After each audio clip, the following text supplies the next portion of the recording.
نحمده ونستعينه ونستغفره ونعوذ به من شرور أنفسنا ومن سيئات أعمالنا من يهده الله فلا مضل له ومن يضلله فلا هادي له أشهد أن لا إله إلا الله وحده لا شريك له وأشهد أن محمدا عبده ورسوله لا نبي بعده اللهم صل على محمد وعلى آل محمد كما صليت على إبراهيم وعلى آل إبراهيم إنك حميد مجيد وبارك على محمد وعلى آل محمد كما باركت على إبراهيم وعلى آل إبراهيم إنك حميد مجيد فقال الله تعالى في القرآن العظيم أعوذ بالله من الشيطان الرجيم يا أيها الذين آمنوا اتقوا الله حق تقاته ولا تموتن إلا وأنتم مسلمون يا أيها الذين آمنوا لا تخونوا الله والرسول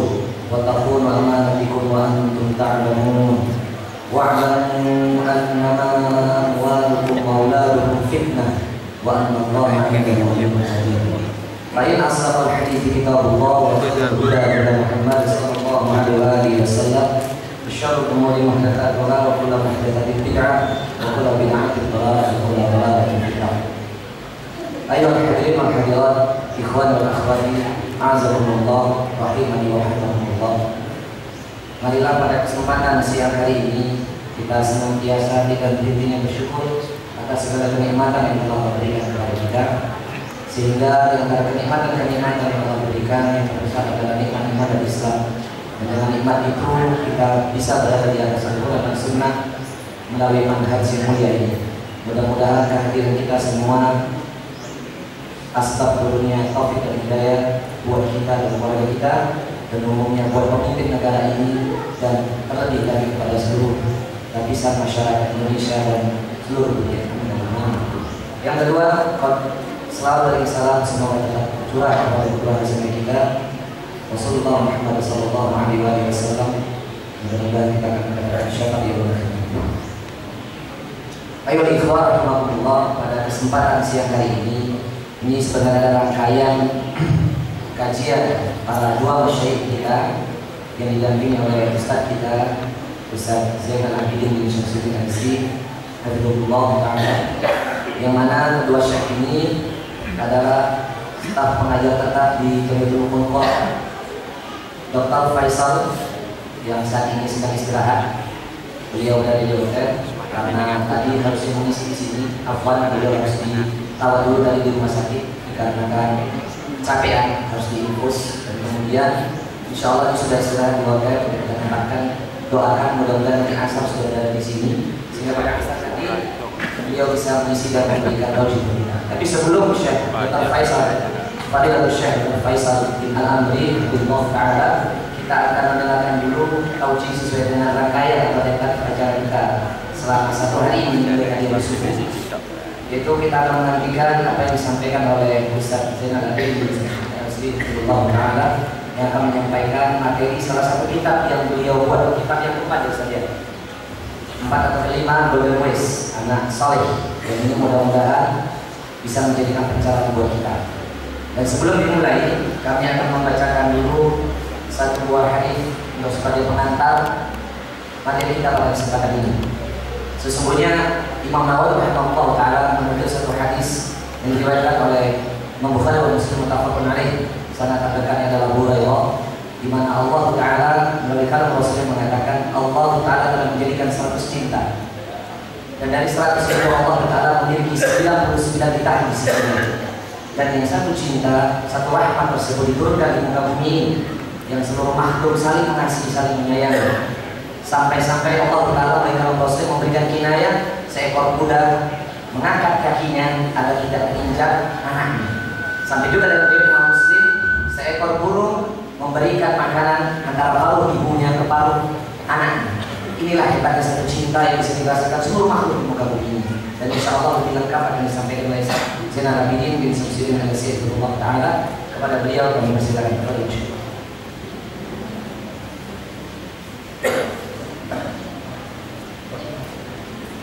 maksudnya untuk dirapatkan Bapak Ibu maju ke depan tadi, itu yang di belakang biar lebih maklum ini.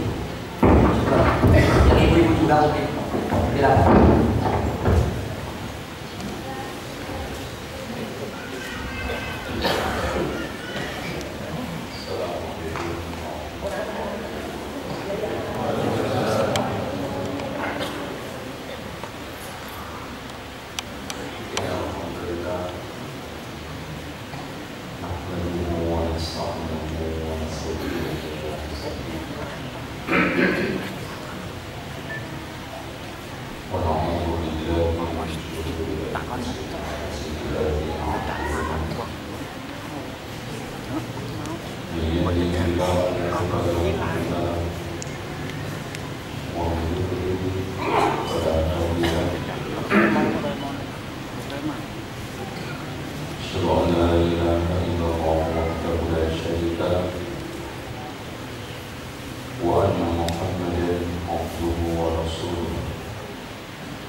Terus mental tanggung jawab maksudnya itu model utama. Jadi nikah itu bukan modalnya uang, harta. Kalau nggak punya agama, nggak punya akhlak, nggak punya mental, biarpun bermodal miliaran habis. Tapi kalau mental tanggung jawabnya hebat, duit jadi kertas. Kalau enggak, kertas jadi duit. Itu balik. Ya. Oke, terus setelahnya saya buatkan buku Kalau Jantan Ceraikan Aku. Buku saat rumah tangga mulai banyak diculang. Rumah tangga sudah mulai berjalan kurang lebih 7 tahun ke atas. Dulu sudah mulai banyak bertumpang kendala. Nah, ini solusi. Nah, setelah mulai langsam perjalanannya normal, saya bikinkan buku dan sudah dicetak. Cetakan ini ke-3 atau ke-4. One Night, Rumah Tangga Satu Hati Satu Langkah. Nah, setelah itu punya anak. Nah, ini Rodden West anak sekolah. Allah. Nah, Bapak Ibu yang dirahmati oleh Allah, pendidikan merupakan pilar kehidupan paling utama. Negara butuh pendidikan, umat butuh pendidikan, rumah tangga yang sukses karena pendidikan. Ya. Antum lihat dimanapun kesuksesan orang, organisasi, negara selalu ditentukan oleh ilmu pendidikan. Lihat aja, organisasi maju karena banyaknya orang pendidikan. Masjid maju karena dikelola orang berpendidikan. Dakwah itu masya Allah produktif dikelola oleh orang berpendidikan. Negara pun begitu.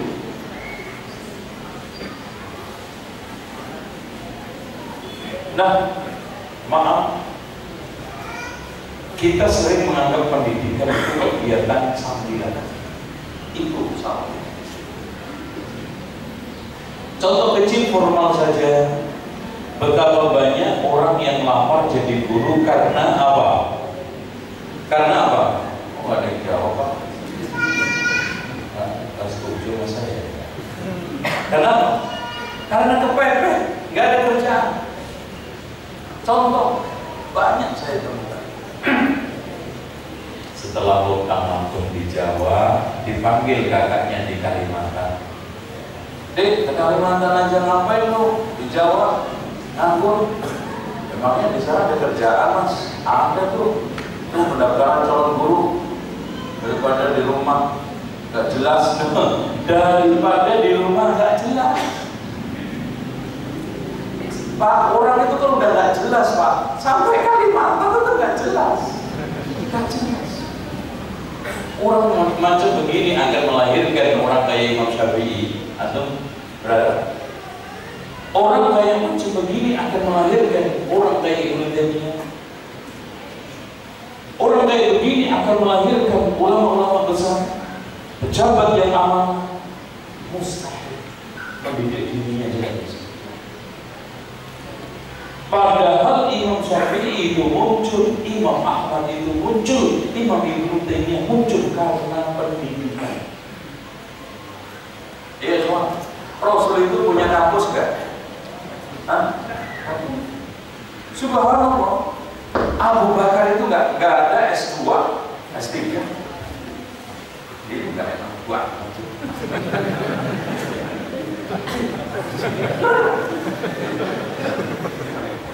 Untung anak enggak begitu.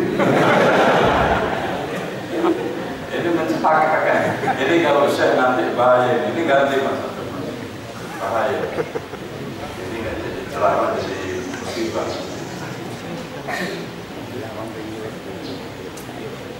Kita hari ini buka-bukaan, mumpung saya sama bapak-bapak. Karena maaf, kehadiran ayah kurang, bahkan absen di banyak rumah tangga.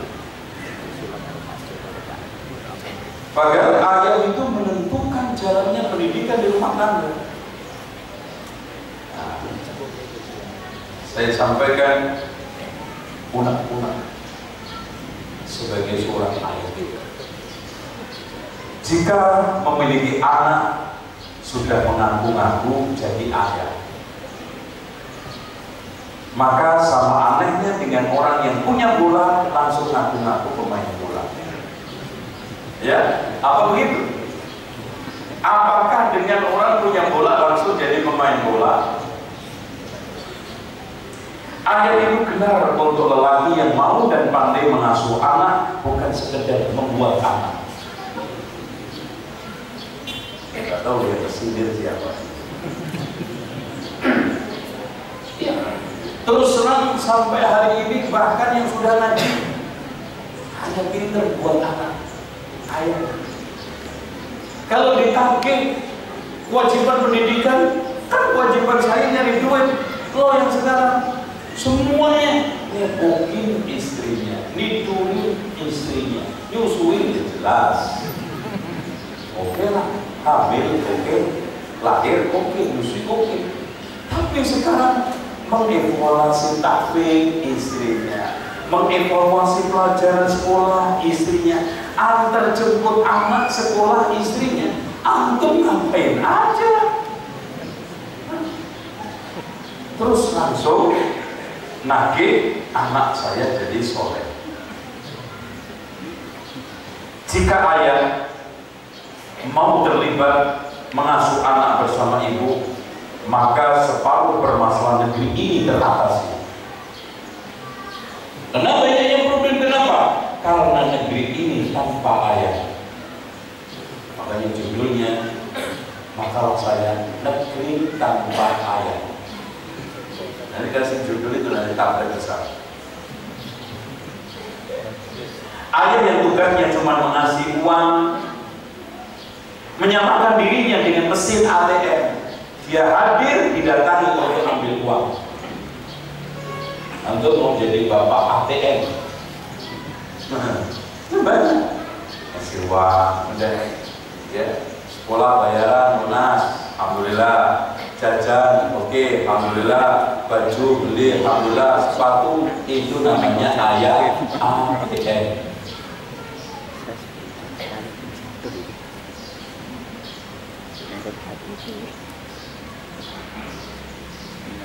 Akibat hilangnya fungsi tarbiyah dari ayah, maka banyak ayah yang tidak tahu kapan anak lelakinya pertama kali mimpi basah. Sementara anak dituntut sholat subuh, padahal ia dalam keadaan junub, sholatnya tidak sah. Di mana tanggung jawab sang ayah? Jika ada anak durhaka, tentunya ada juga ayah durhaka. Makanya Imam Al-Munawi di dalam kitab Faidul Qadir mengatakan kedurhakaan diawali dengan keteledoran orang tua. Ya.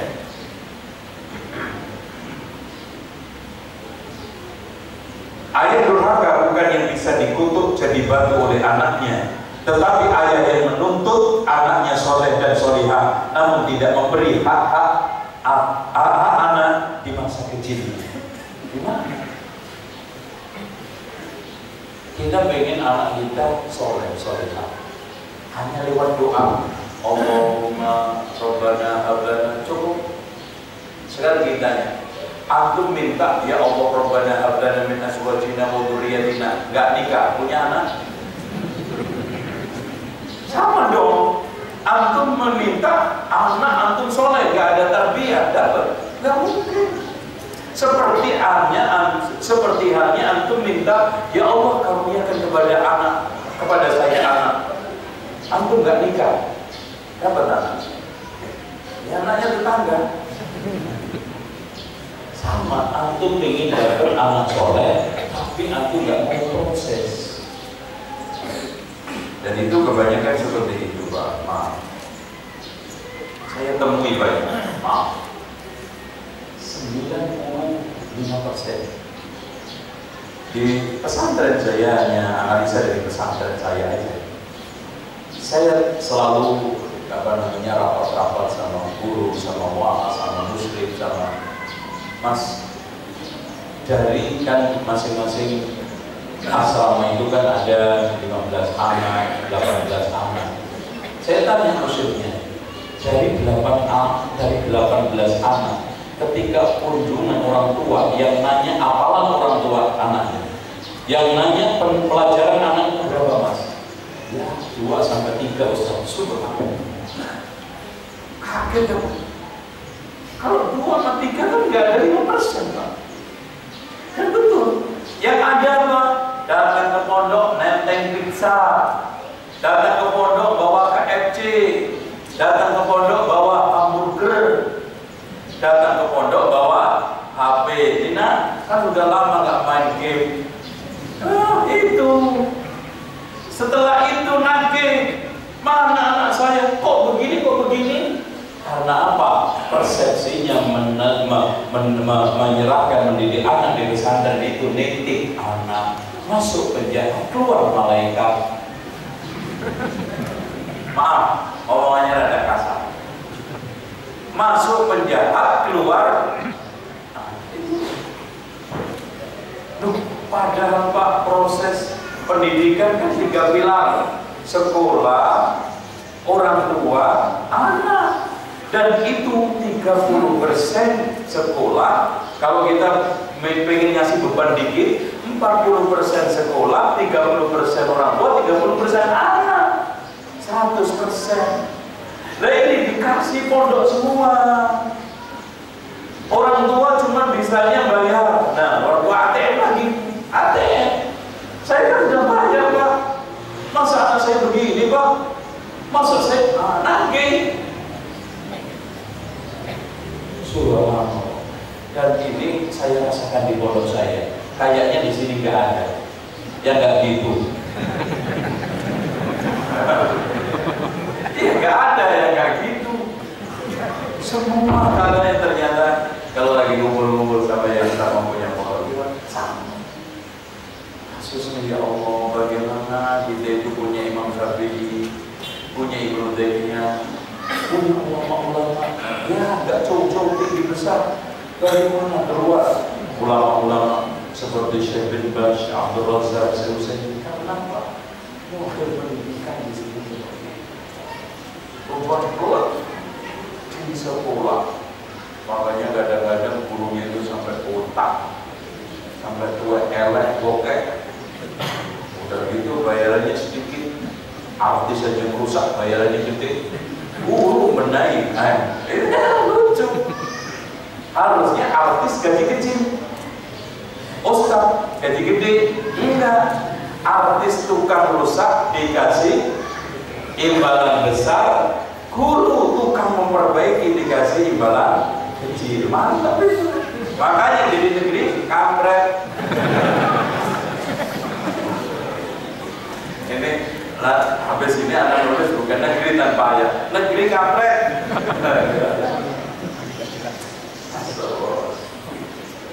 Kadang-kadang apa?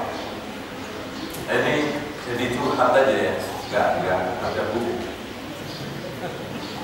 Gimana? Curhat aja. Apa?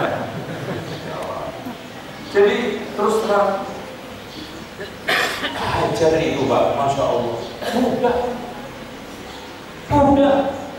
Yang diletakkan oleh Nabi Ibrahim berdasarkan perintah Allah di tempat belum ada sekolah, belum ada rumah, belum ada kampus, apalagi laboratorium penelitian. Gak ada. Sanggup melahirkan seorang yang hebat, Ismail alaihissalam. Pak, Ismail jadi nabi, oke lah. Kita bicara sebelum jadi nabi. Ketika disembelih oleh bapaknya, mau disembelih, itu sudah jadi nabi belum? Belum. Bagaimana kekokohan, ketegaran dan kesabaran. Ya bunayya inni ara fil manami anni adbahuka fanzur madza tara. Wahai anakku, aku mimpi suruh nyembelih kamu. Gimana pendapatmu? Subhanallah. Iman yang begitu hebat, hasil pendidikan seorang ibu yang solihah. Ya abadi, ya bunayya inni ara. Ya abadi if'al ma tu'maru satajiduni insyaallah minas Subhanallah. Ya abati al ma ta'muru satajiduni insyaallah minas sabirin. Sabar. Hasil pendidikan mencinta orang stabil. Karena stabilnya itu sabar. Merek orang itu kalau sudah stabil istiqomah, judulnya itu sabar. Makanya nggak sabar nggak istiqomah. Sekarang Anda melihat generasi-generasi yang nggak sabar, generasi-generasi yang sudah tidak memiliki stabilitas emosi. Makanya wasta'inu bis sabri was shalah. Nah, hadirin sekalian yang dirahmati oleh Allah. Sekarang saya akan lanjutin dulu nih, Bapak tadi ya, belum ayat. Bentar. Oke, ayat. Ayah ingin didoakan masuk surga oleh anaknya, tapi tak pernah mendoakan anak. Tapi ngumpat, pinter, dasar bego, goblok. Nah itu, pengennya soleh, didoakan ya Allah. Anak pengen punya anak banyak supaya doakan saya. Ini gimana? Nggak pernah doain anak. Bawaannya ngumpat, mencelak, mengutuk. Lagi orang Jakarta tuh, waduh, ngomong pagi-pagi berangkat sekolah aja kebun binatang. Pulang dari sekolah kebun apa coba? Ngomongin anak itu, marahin anaknya itu subhanallah. Oh udah. Ayah ingin dimuliakan oleh anaknya, tapi tak mau memuliakan anaknya. Negeri ini hampir kehilangan ayah.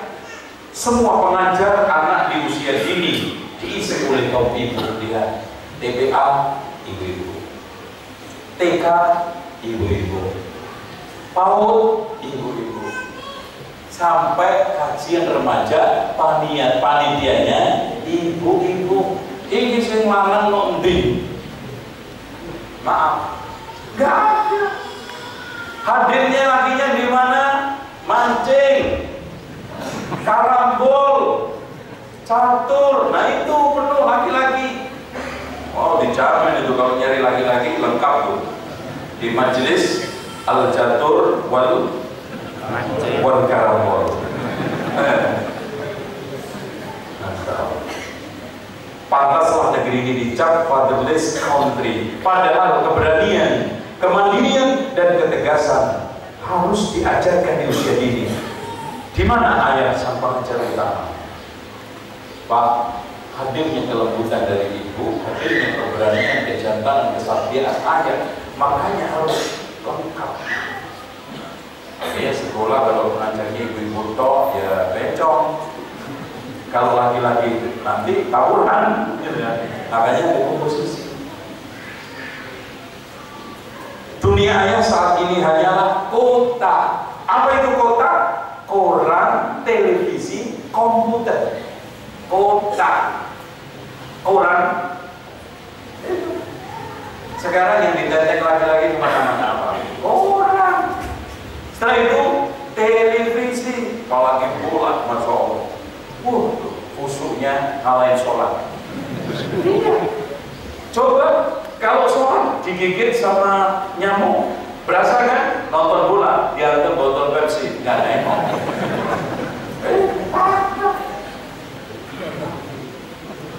Apalagi sekarang ujiannya lagi-lagi.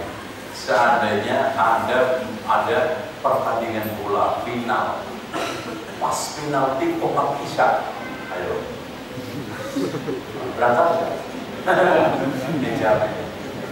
Oh ya, masuk nggak ya? Ya, tendangan atas atau bawah? Kota, koran, televisi, komputer. Dan saya pernah heran-heran ternyata bapak-bapak masih ada yang main game. Lu kok sempat? Padahal Imam Syafi'i aja Pak yang sudah hafal 30 juz gak pernah main game. Apa? Nah Antum belum hafal Quran kok bisa sempatnya mancing main game karambol. Nanti kalau ketemu Imam Syafi'i apa nggak takut antum? Apalagi ketemu Allah, ketemu Imam Syafi'i aja nggak bisa. Kata Mas, antum dulu hafal Quran nggak? Enggak, kok sempat mancing? Saya aja Mas, yang sudah hafal 30 juz, ribuan hadis nggak pernah Mas mancing, catur, karambol, apalagi main game. Itu Pak, umur kita, Masya Allah Pak. Kita coba hitung serius. Seandainya antum sekarang dikasih oleh Allah umur, ya bangsa-bangsa 60 lah. Kalau saya bangsa 80. Ya rata-rata begitulah. Subhanallah, kalau antum sekarang 60, dipotong tidur 1 hari, antum tidur berapa rata-rata? Dan kita bikin kasar 6 jam. 6 kali 30, 1 bulannya antum mati hampir 180 jam. Kali 12, berapa? 1 tahun sudah mati berapa tahun, berapa hari? Kali 60, itu mati aja kurang lebih 15 tahun. Mati 15 tahun. Belum capek tidur, apa namanya, sakit, belum lagi sedih, belum jadi yang utuh. Masya Allah. Dan yang untuk Allah, Nasallallahu Pak, kita tanya fakta. Orang kita sekarang, Muslim aja deh, nggak usah awam, non Muslim. Banyakkan menghadap Allah atau menghadap televisi? Televisi. Saya tegaskan tadi, umat kita ini banyak mubadir. Saya katakan di mana-mana, nyawa kita banyaknya melayang di jalan raya daripada di jalan Allah. Bagaimana kita mendapatkan berbicara anak saya sholat, anak saya sholat?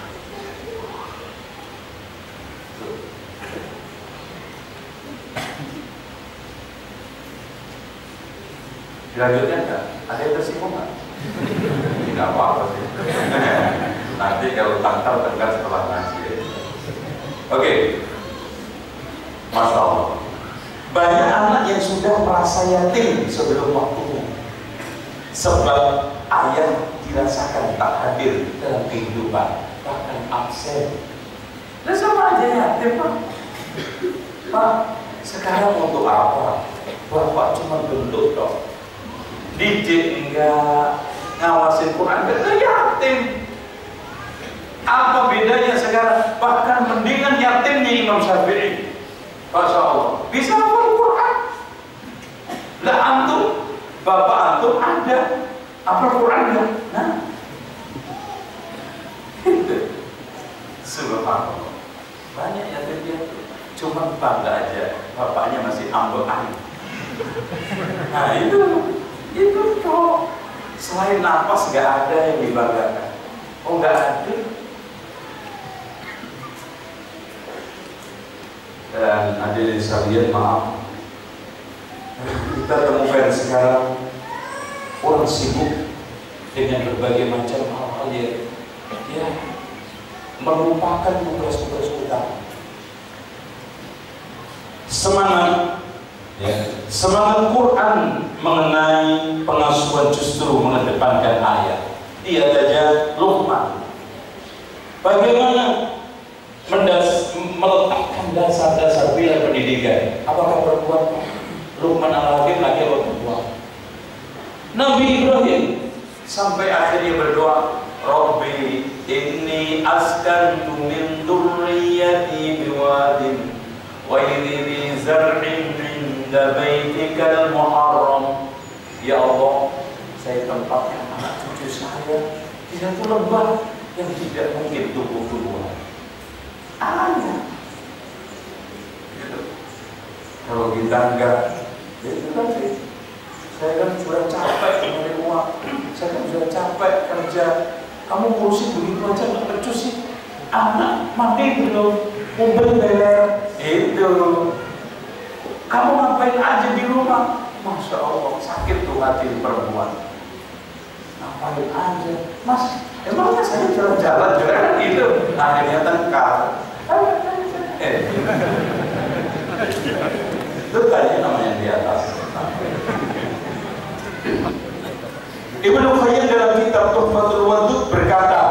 jika terjadi kerusakan pada anak, penyebab utamanya adalah ayah. Ingat, seorang anak bernasab kepada ayahnya, bukan ibu. Susah-susah ibunya, yang diambil bapaknya. Kan culas itu namanya. Culas, makanya bareng dong. Itu Pak. Makanya di sini Kak, di antara keanehan wanita, dia itu orang yang paling tidak sabar, tapi paling tenang menghadapi masalah. Satu, dia paling berperan mendidik anak, nasabnya dikasih bapaknya. Ya, dia itu paling setia, tapi sering dikhianati. Dia nggak. Kok nggak ada yang ngomong? Yang bawah nih, dan nunjuk ke atas loh. Yang bawah, kan seterusnya. Intinya, hadirin sekalian yang dirahmati oleh Allah, itu pendidikan. Sekarang kita mulai masuk ke hukum. Nikmat anak soleh. Ya, saya akan sampaikan secara cepat, biar cepat selesai karena capek saya. Fitnah anak sudah selesai. Alhamdulillah. Ya, untuk baca sendiri. Nah, kan bagus kan? Gitu. Ikhwan, Allah mengatakan, wa'lamu annama amwalukum wa auladukum fitnah. Mengawali dengan kalimat wa'lamu menunjukkan hadapi fitnah anak itu dengan ilmu. Maaf, saya sering ketemu curhat, Pak, anak saya nakal banget. Perasaannya Pak, nggak kurang-kurang perasaan. Berarti didik anak dasarnya apa? Perasaan. Coba, yang di sini ada Pak Guru atau Bu Guru kalau lagi curhat sama orang tua, apa ngomongnya? Aduh Pak, perasaan sudah nggak kurang-kurang. Udah saya suruh sholat, barangkali Bu nyuruhnya nggak pakai ilmu. Anak saya Pak udah, ya Allah Pak, udah pokoknya siang malam udah saya, wah nasihatin barangkali Bu, nasihat ibu nggak pakai ilmu. Dan ternyata betul, habis ngaji begini ada seorang ibu datang ke saya curhat, Pak Ustaz, anak saya sekarang sudah gede dan nikah, saya suruh sholat susah banget. Bu, tolong Bu kasih sampel sedikit caranya Bu, anak sholat gimana? Dikasih. Ini Bu cocok Bu anak SD. Itu ternyata sang ibu ini masih menganggap anaknya ini masih SD. Namanya bentak-bentaknya, kan berhasil. Kalau masing-masing umur itu memberikan suatu perubahan perbuatan dan suatu kondisi yang berbeda. Bicara sama anak TK beda SD, beda SMP, beda SMA, beda mahasiswa, seragamnya aja nggak bodoh. Coba sama ngasih seragam semua setengah meter kabeh kasih SMA ngapret. Betul. Antum sama beda seragamnya aja beda, antum bisa sampai cara ngomongnya. Itu ternyata gimana Bu? Tolong kasih contoh Bu, kalau ibu lagi ngasih nyuruh si anak itu sholat gimana? Ya kadang saya sebentar, kamu sih udah gede begini nggak sholat. Nah ini dulu SD Bu, SD. Iya sekarang yakin bukan SD, bahkan sudah punya anak Bu. Jadi udah aja bicara dasarnya. Wa'lamu annama amwalukum wa auladukum fitnah wa anna Allah indahu ajrun azim. Fitnah anak dijelaskan Rasul.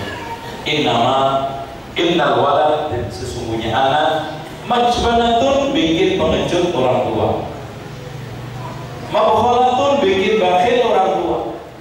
Benar nggak? Dulu belum punya anak, infaknya lancar. Setelah punya anak, apalagi pada sekolah kuliah, seret. Biasanya keluar gambar Soekarno-Hatta, masjid keluar gambar Perdana Timur. Kan kotak masjid itu banyak Perdana Timur. Duit berapa Pak? Duit favorit. pokoknya kalau urusan masjid pasti gitu. Bahkan kalau ke masjid itu sengaja langsung disiapin. Nah, ini tolong ya, Jumat tolong disimpan. Itu apa Pak? Kan besok Jumatan. Itu anaknya suruh lipat 3.000. 3.000-nya kepada aduh. Nah, itu majhalatun bikin bodoh orang tua. Mau taklim anak sakit gak jadi, mau belajar jauh hitung-hitung anak, waduh ya Allah, anak udah gede ya belajar gini-gini mah yang masih bujangan aja cocok, bodoh deh. Mahzanatun bikin sedih orang tua. Oleh karena itu hadirin sekalian, anak adalah karunia. Pak, subhanallah, kita diberikan oleh Allah runut ya. Rabbana hab lana min azwajina, proses nikah sudah selesai. Hasil pernikahan wa dzurriyyatina qurrata a'yun. Hasil utama, tujuan utama pendidikan waj'alna lil muttaqina imama. Bapak kalau sekarang punya anak salah tujuan rugi Pak. Kenapa? Saya katakan di mana-mana, saya pulang-pulang, punya anak itu banyak susahnya daripada senangnya. Percaya nggak percaya, bikin anak dulu. Kalau sudah punya anak, nggak usah saya ceritain, pasti iya. Kalau nggak percaya enggak, dari mulai hamil, masya Allah, yang ibunya, yang bapaknya, lahir yang ibunya susah, sepanjang hari yang hidupnya dijualkan itu anak. Coba anda lihat sekolah gede, TK, nyari TK sampai 5 TK nggak cocok, survei TK, Allah, sudah didaftar, sudah bayar, nggak mau sekolah. Astagfirullah, sampai kadang-kadang crash. Orang tua laki sama perempuan, kamu sih dulu kayak begini kan? Ini turun-turunan bapaknya malas sekolah. Kalau saya nggak begini deh. Akhirnya salah-salah. Nanti coba bayarkan. Habis itu SD 6 tahun. Antar jemput bayarannya, belum lagi kena masalah di sekolah, ya kan? Nanti 3 tahun. SMP-nya 3 tahun, SMA-nya perguruan tinggi, habis-habisan. Habis wisuda senangnya orang tua cuma 1, wisuda foto-foto. Habis itu digondol uang. Iya tak? Antum tinggal apa? Habis. Subhanallah. Ini Pak, makanya kalau antum salah tujuan dulu. Dan alhamdulillah, sebagai bentuk rahmat Allah, Allah titipkan kasih sayang rahmat tersebut sehingga orang tua itu senang disusahi anak.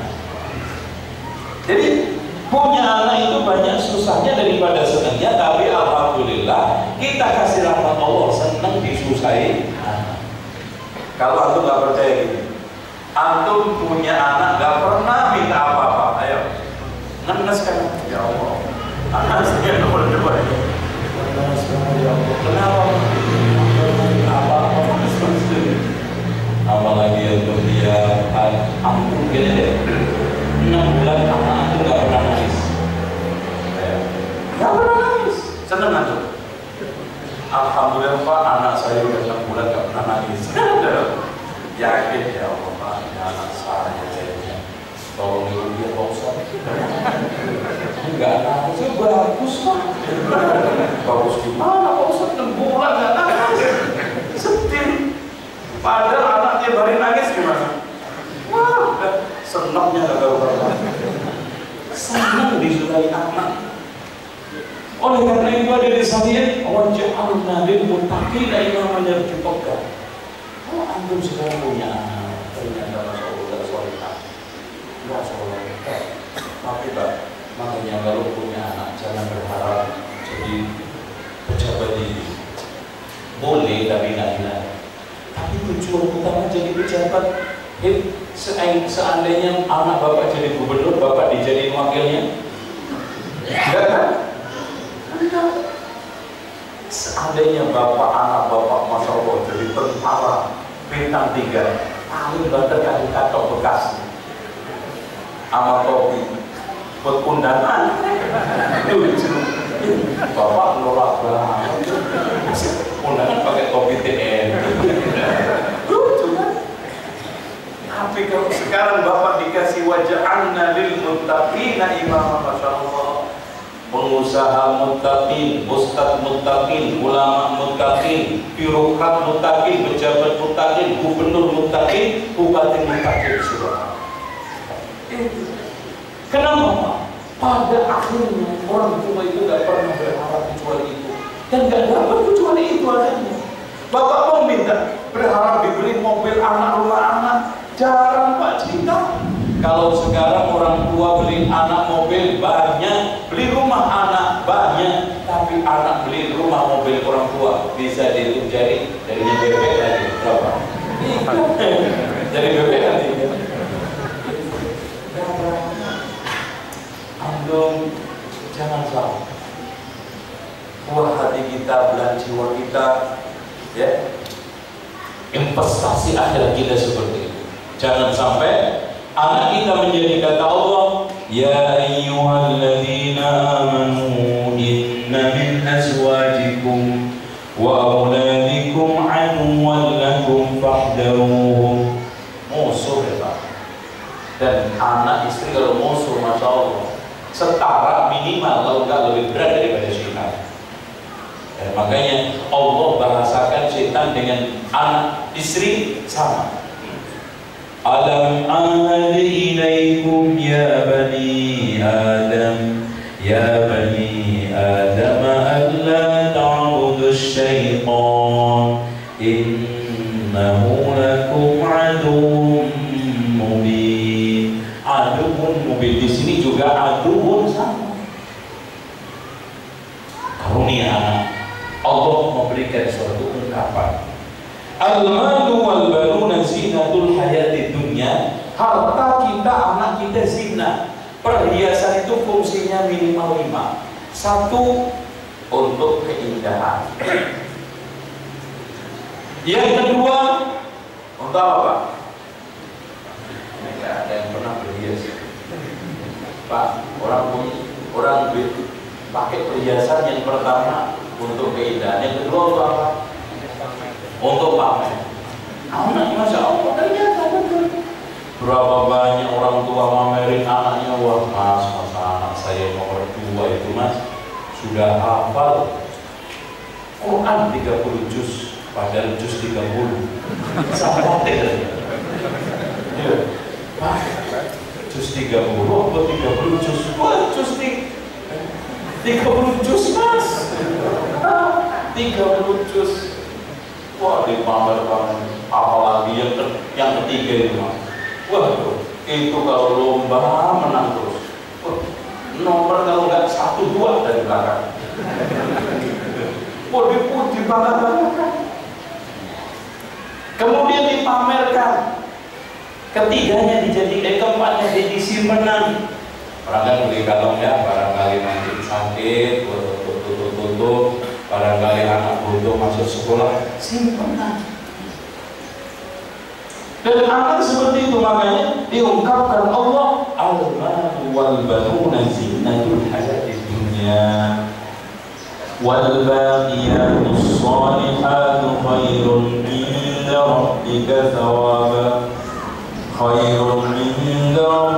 thawaban wa khairun amala. Tapi kalau akhirnya Pak, di akhirat itu tidak memberikan apa-apa, rugi.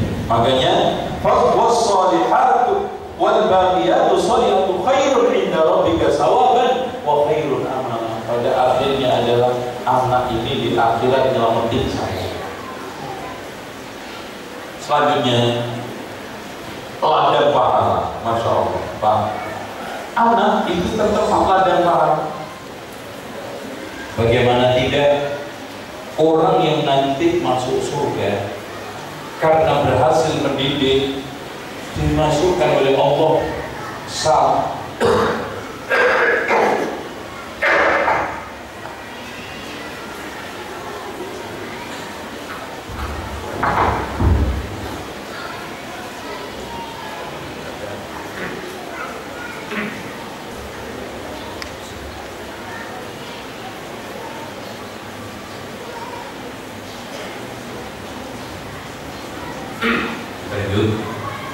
orang yang berhasil mendidik anak disebutkan oleh Allah di dalam surat Ar-Rahman.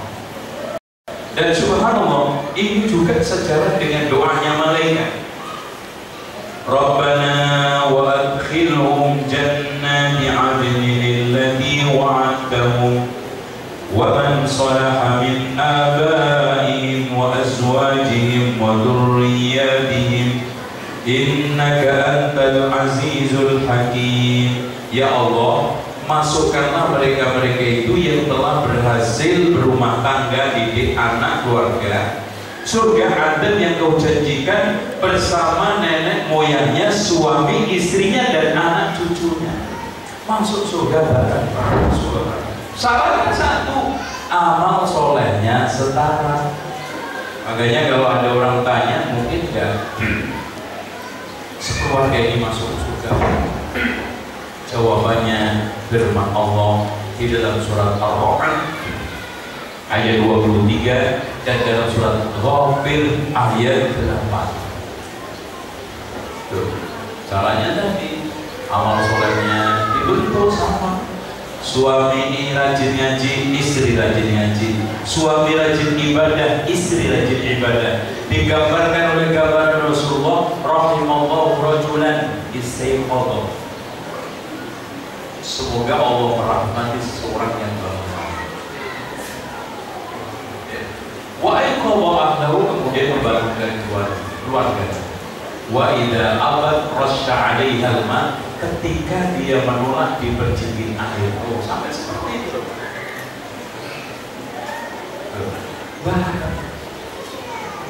Jadi keberuntungan. Sehingga di sini inna rajul la turfa'u darajatuhu fil jannah, ada orang yang diangkat derajatnya di surga. Fa yaqulu anna hadza, penasaran kenapa kok bisa seperti ini? Dijawab bistighfari waladika laka, karena istighfarnya anakmu kepadamu. Subhanallah. Jadi makanya saya sering memberikan suatu gambaran yang simpel, gampang.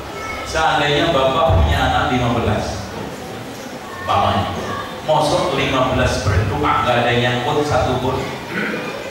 Masya Allah, nggak mungkin pak. Anak bapak 15-15-nya berdoa. Yang satu doa lagi sholat dan berdoa 15. Masa nggak nyangkut 5? Masya Allah. Apalagi sholat semua doanya dikabulkan. Subhanallah. Baik.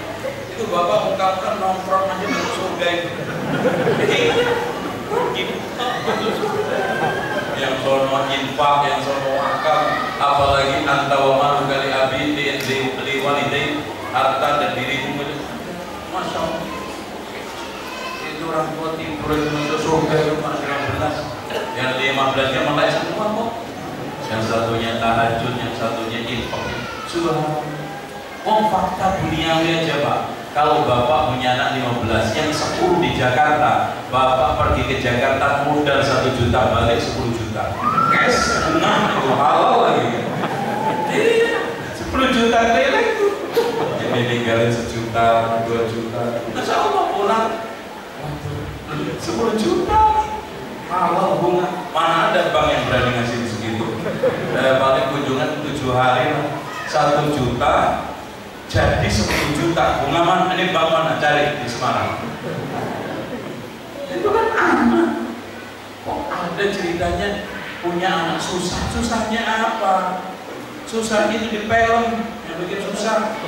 Yang punya anak dikesankan, masya Allah banyak anaknya susah. Yang anak dua sukses semua. Oh film aja saya juga bisa bikin. Yang 10 anaknya sukses, yang 2, yang 1 mungkin gendeng, yang satunya kecelakaan mati, selesai. Bikin aja film. Film kok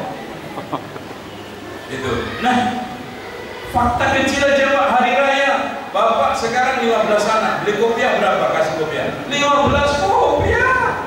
Sarung berapa? 15. Kopiah 15, koko 15, emaknya kodok 15, baju 15, sandal 15. Buka toko busana. Sukses. Siapa bilang sukses? Masya Allah.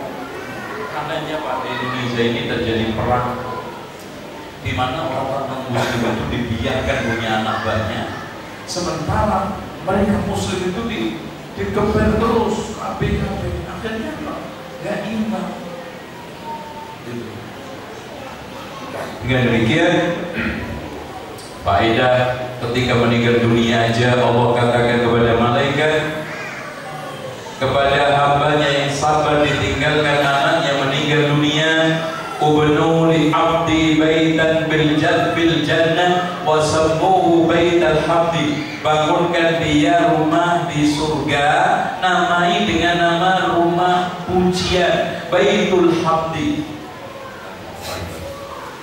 Bahkan kata Rasulullah, "Min muslimaini yamutu lahuma thalathatu auladin lam yablughul hidda illa khalaqahumullahu ta'ala al-jannata bi fadlin minhu wa rahmah." Tidak ada dua muslim yang ditinggal anaknya meninggal dunia, tiga-tiganya belum balik, maka Allah masukkan surga kedua orang tua tanpa amal apa-apa, murni rahmat dan karunia Allah. Itu bagaimana sholatnya? Ini baru mati mati sahabat, malahnya seperti istighfarnya tadi aja seperti itu. Bagaimana kalau ilmunya, Qur'annya, tahfidnya, Masya Allah. Makanya dari sini Pak, orang itu kalau ngerti pendidikan, gak ada yang ngeluh didik anak, nyekolahin anak, biayain anak. Orang yang suka ngeluh biayain anak itu berarti gak paham hakikat pendidikan anak. Apa yang sekarang yang kita sesalkan Pak? Hatta kita mondoin anak bayar 2 juta, jadi surga semua. Toh nanti kembalinya ke anak tetangga kan? Yang sekolah anak bapak, yang pintar anak tetangga kan? Wah, anak bapak juga. Kalau dapat S1 juga anak bapak, S2 juga anak bapak, apalagi anak bapak. Susahnya nyeselnya di mana? Makanya rata-rata orang yang suka ngeluh, jahil orang awam. Bini anak ngeluh, tapi ngerokok gak ngeluh. Lucu. Kadang-kadang bayar tiga sebulan 10.000 aja ya. Oh aja kayaknya mau bayar 10.000 kayak mau bayar 5 miliar Pak. Ini jatuh nggak ya? Jatuh nggak ya? Gimana pengen anak soleh, pinter, hafid Quran? Pokoknya tidak ada Pak, mendidik anak itu ibarat pohon kurma, gak ada yang gak manfaat. Nganterinya jemput antar jemput pahala, bayarnya surga, keringat tenaga yang kita keluarkan dihargai Allah. Gak ada. Yang ngeluh orangnya gak paham pendidikan aja, yang ngeluh, yang nyesel. Makanya yang dididik jangan sampai salah tujuan, salah pendidikan. Nah selanjutnya pengorbanan Pak, tidak mungkin ada orang berhasil tanpa pengorbanan. Jangankan masalah didik anak. Sekarang gini aja deh, saya kasih contoh kecil. Sukses duniawi bahkan kadang-kadang jelek. Seorang menjadi penyanyi terkenal, emang tanpa modal, emang tanpa susah, padahal hasilnya negatif. Pemain bola menjadi hebat, Messi itu emangnya tanpa perjuangan, pengorbanan? Gak mungkin. Loh ini surga kok enak, katanya surga, katanya sekarang ini jannah. Ya ogah-ogah gak bisa. Dan masing-masing segala sesuatu itu ada resikonya Pak. Ya, untuk contoh aja sekarang orang renang resikonya apa? Tenggelam. Naik mobil ketobrak, naik motor kelapa jatuh. Nah mungkin ada orang Pak gara-gara saya nak renang jadi ketobrak mobil. Mas, resiko dong. Artinya gini, resiko punya anak nyekolahin berat, resiko. tolong diperhatikan, tidak ada satu batang pun celak yang merugikan kita. Pohonnya manfaat, daunnya manfaat, buahnya manfaat, apapun. Pak, sekarang antum tinggalin anak 5 hektar sawah, antum jamin soleh. Tapi kalau antum tinggalin anak antum 5-5-nya hafal Al-Quran, subhanallah, apa nggak mendingan 5 hektar itu antum jual untuk ngapalin anak Quran? Ya, ini persepsi kita dalam membangun persepsi dalam pendidikan. Itu. Nah, sekarang yang nggak bisa mondok gimana? Ya kan di Pak logikanya nggak punya duit ya tenaga gitu loh. Nggak mau tenaga, nggak mau duit, itu namanya seenak-enaknya. Nggak boleh dong. Tenaga nggak punya, duit nggak punya, nggak benar. Kalau sekarang nggak bisa mondoin anak karena nggak punya uang, ya dipondoin di rumah. Makanya judulnya Rumahku Pesantrenku. Dibentuk. Saya sering usul, gampang kok, simple. Kalau kita nggak bisa mondoin anak karena dana, bikin aja pondok di rumah. Caranya cari masjid. Alhamdulillah di masjid komplek bagus, kayak istana. Tapi sekarang belum jadi. Ya, kita kumpulkan anak-anak ikhwan sekomplek ini, ya isi-isinya paling banyak 20 anak. Kalau pesantren bayarnya kan 300, di sini cuma 100. 100.000 kita kumpulin dari 20 orang dapat berapa Pak? Dapat 2 juta. Alhamdulillah. Yuk kita bikin pesantren Sabtu Ahad. Pesantren apa namanya tadi? Pesantren Sabtu Ahad. 20 anak datangin 2 guru aja. Kita bikin tahfidz aja. Kayaknya penting tahfidz. Nanti untuk materi akidah aja, untuk ngantar di sekolah. Anak kita bekali akidah, tahfidz. Insya Allah 2 juta ustadznya digaji. Sambil dia jadi imam masjid. Ada kegiatan sambilan menyembangkan hafalan anak sekolah. Nah maaf, di kita itu TPA itu hanya kesannya bayar belajar alif bata kok. Padahal kalau bapak lihat aja kalau lagi umroh Masjid Haram, Masjid Nabawi, masya Allah, ribuan anak lagi kafe di Masjidil Haram, Masjid Nabawi, dari mulai al-Baqarah sampai apa masjidnya. Dan itu dukungan pemerintah, iya, orang tua, iya, komplek, iya, orang masyarakat, iya. Jadi kalau masyarakat dukung aja nggak susah kok.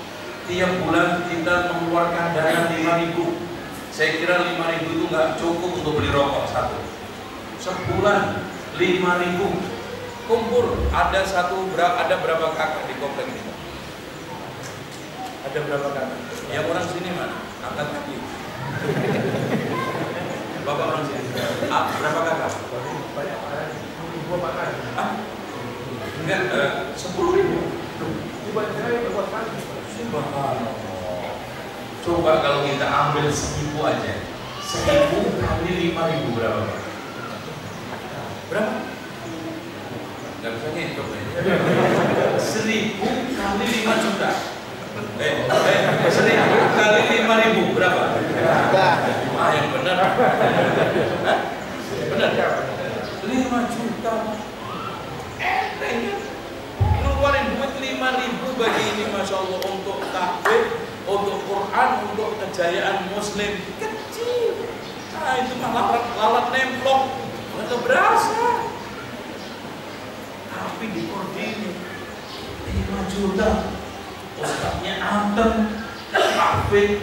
Jangan sekarang kadang-kadang ikhlas salah kaprah. Apa itu ikhlas salah kaprah? Dikasih tunjangan ala kadarnya. Itu bukan ikhlas Pak, itu namanya ala kadarnya. Siapa bilang ikhlas? Ala kadarnya. Akhirnya apa? Ustadznya disuruh untuk mandiri, sambil jualan, sambil bisnis. Akhirnya apa? Gak fokus. Mutahfid catatannya di bawah catatan bakso. Keliru. Anak-anak hari ini nggak jadi pelajaran. Kenapa Pak Ustaz? Ya tenang aja, rahasia umum. Rahasia saya. Itu kacau, bingung. Ini Pak, coba kita berpikir kolektif, berpikir kemaslahatan umum, kejayaan umat Islam. Memakmurkan masjid ini bukan hanya sekedar ngaji rutin, tahfidz, sholat, tapi coba kita ciptakan pendidikan di sekolah. Nah, kecil, ya, sangat-sangat mudah. Coba kita caranya kita bikinkan selembar kertas saja. Yang diutamakan jamaah masjid dulu aja. Kasih aja, Pak, Bapak sanggup nggak mengeluarkan uang sebulan 5.000? Kasih formulir. Anda tangan. Dikembangin setahun dapat 10, subhanallah. Insya Allah dalam waktu 5 tahun, 10 tahun kita akan nyampe pada titik tertentu operasional masjid jalan, takbir jalan, sebuah jalan dibangun di atas apa?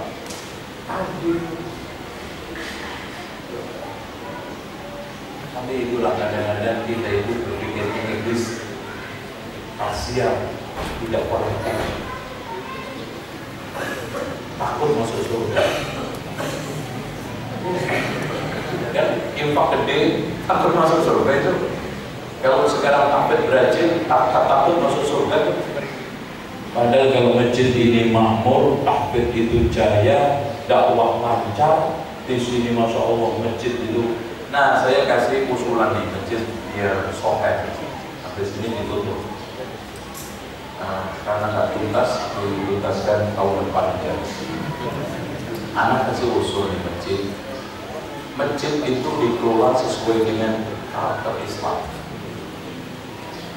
Makanya saya sering usul, Anda kalau bisa membuka PT konsultan masjid yang memberikan masukan konsultasi masjid dari mulai pembangunan sampai pemakmuran. Masya Allah, itu bisa jadi perusahaan besar, perusahaan konsultan masjid, dari mulai konsultasi imamnya, mimbarnya, ini semua. Dan jadi konsultan itu enak kan, takon usul bayar utang, konsultan takon usul bayar utang, kan gitu Pak. Konsultan kita takon aja, Mas gimana ini, takon usul aja, usulan saya itu kan gitu. Menurut saya begini Pak, tata letak toilet, perpustakaannya, tempat taklimnya, soundnya, masya Allah. Maaf, kebanyakan masjid kita dibangun di atas dasar perasaan, bukan di atas dasar ilmu logika kebutuhan. Contoh aja lihat, yang paling menonjol apa Pak? Kebutuhan air dan keran masjid. Selalu kalau tablet pasti rebutan, toilet rebutan keran. Karena enggak logis Pak. Masjid daya muatnya 1.000, kerannya cuma 6. Gimana ceritanya? Masjid kebutuhan ini daya muatnya berapa? Masjid ini kira muat nggak ini 600? 600 lah. Coba 600, kira-kira antum bikin logika kebutuhan. Rata-rata antara adzan dan qomat itu berapa jam? 15 menit. Kira-kira dengan 6 keran itu orang dengan jumlah 600 dengan waktu 15 menit ini cukup nggak untuk? Ternyata nggak cukup. Pasti terlambat sholat. Berarti nggak pakai ilmu. Toilet apa lagi, masya Allah, antrinya sampai kayak ular. Kalau tablet maksudnya. Kenapa? Subhanallah, mengundang jamaah 2.000, 1.000, toiletnya 4 cuma, perempuan 2, laki 2, mantap itu. Itu, masya Allah, yang belakang itu sampai meringkep.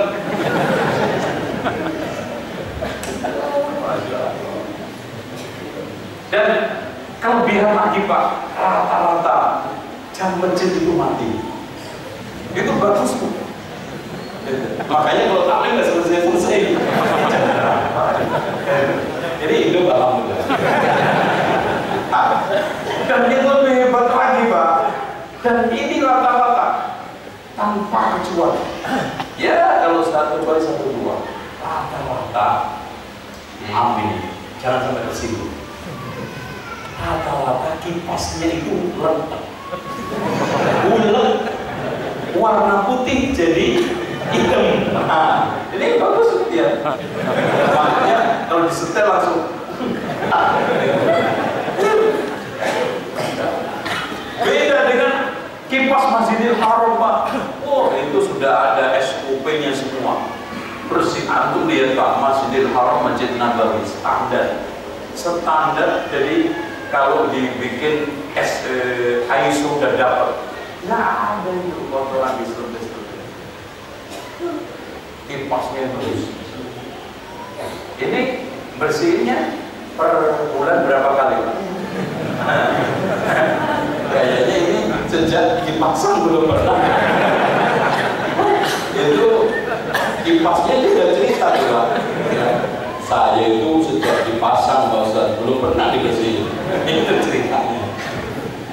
Ya, seperti itu kecil. Padahal ini banyak orang yang akhirnya anak nggak mau kerja sono, batuk terus, sholat jadi kenapa? Kecil kan?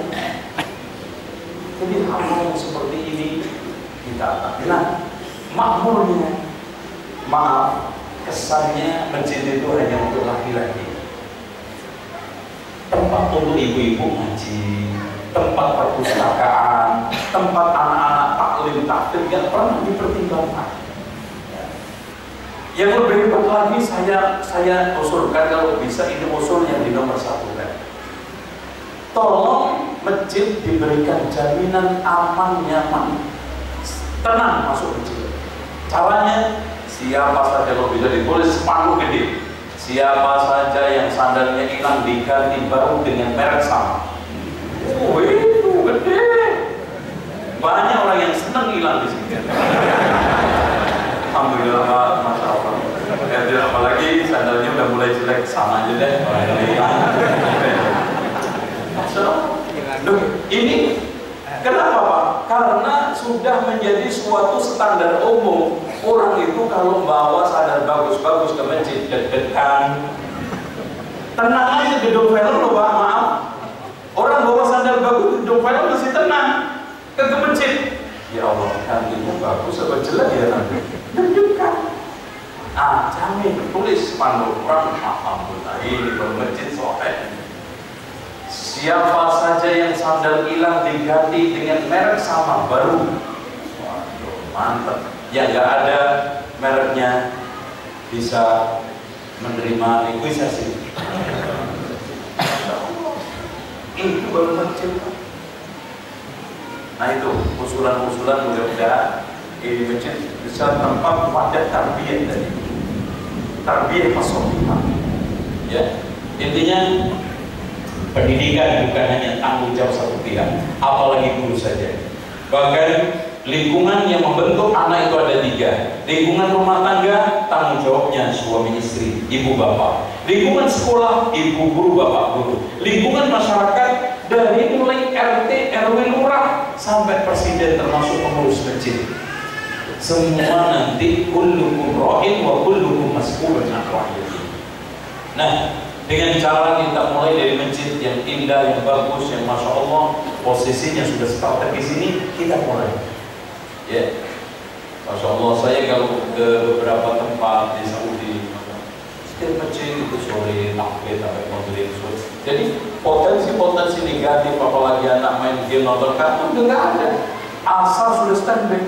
Dan ini juga proses membuat anak cinta masjid, cinta Quran, cinta ustaz, cinta ulama. Sampai asal ya, asal sampai maghrib, asal sampai maghrib. Insya Allah. Demikian, mudah-mudahan manfaat. Ya. Kita akhiri karena nggak ada yang bertanya, maka sampai di awal. Subhanallah wa bihamdika, asyhadu an la ilaha illa anta, astaghfiruka wa atubu ilaik.